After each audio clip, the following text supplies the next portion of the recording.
Big Mouth Burger na sa halagang 50 pesos nga lang ay matitikman mo na. At 60 pesos nga lang kung gusto mo ng additional cheese. At 100 pesos nga lang kapag double patties. Mag-add ka nga lang ng 10 ay meron na rin yung additional cheese. At dito pa nga rin yan sa bungad sa kahabaan ng Karyedo na nagiging matunog na rin sa mga tao dahil sa mura ng kanilang presyo. Hindi ko na ito patatagalin pa, tara, makisarap na. Tita B, ano yung pinagkaiba ng inyong burger sa burger ng iba? Mas mura. Yun, mas mura pero ang tanong, masarap. Tikman mo nang malaman mo. Mas masarap.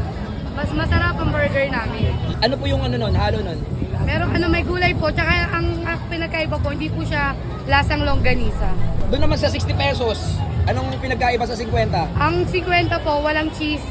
Yung 60 with cheese po. Yung cheese na yun. Overload na po yan. Overload na po ng gulay. Meron tayong ketchup, mayo, cheese sauce, tsaka barbecue sauce. Yung, susubukan kay Tita B ha. Yes. Thank you.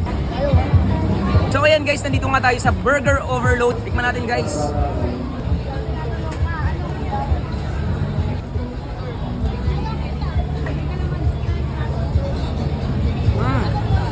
Sabi ang sarap ng ano nila, patis nila.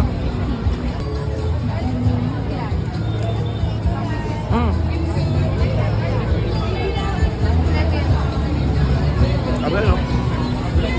Mas sauce. Tawag kuya. Ayun. Ang kagandahan kasi guys, napaka-rich niya sa mga gulay. Tomato, pepino, tsaka yung kamatis, tsaka yung lettuce. Then yung barbecue sauce nila, not bad, masarap. Manamis-namis na malat-alat. Tapos yung cheese sauce nila plus yung cheese. Panalo to. 60 pesos guys oh. Tsaka yung patty nila napaka-tender. Tama yung sabi natin, hindi sila lasang longganisa. Masarap din. Ano, makapal din yung patty sila. Tapos guys, lilinawin ko lang yung patty nila, hindi siya beef ha, pork po siya, pork.